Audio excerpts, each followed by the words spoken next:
वो जिसको तुम खा रहे हो ना, वो अनाथ नहीं है। वो जो बकरा है वो अनाथ नहीं है। बकरा भी जब कटने वाला होता है ना तो याद करता है अपनी माँ को।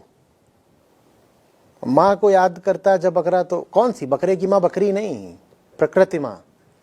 तो वो छोड़ने नहीं वाली है।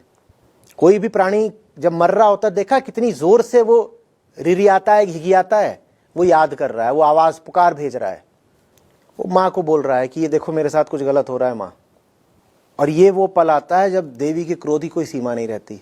अगर तुमने किसी जीवित प्राणी को क्षति पहुंचाई तो प्रकृति छोड़ेगी नहीं तुमको। कुछ भी कर लेना, प्रकृति के बच्चों को कष्ट मत देना। तुम्हारे पास तुम्हारी बुद्धि है, तुम्हारे पास तुम्हारा विज्ञान है और तुम्हारी टेक्नोलॉजी है, तुम्हारे पास सब कुछ है। प्रकृति के बच्चों के पास बस प्रकृति है। बोलो एक मछली के पास क्या है?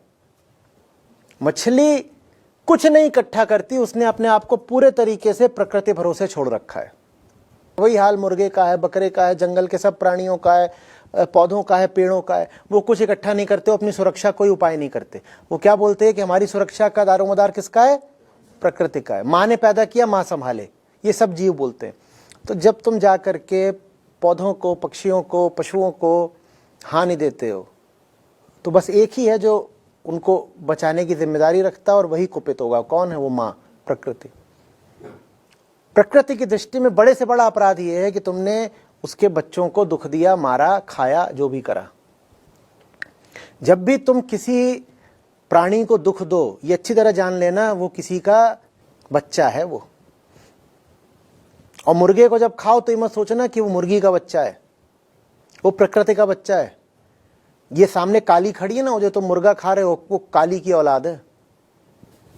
अब काली वही करेंगी तुम्हारे साथ जो शुंभ निशुंभ के साथ हुआ है।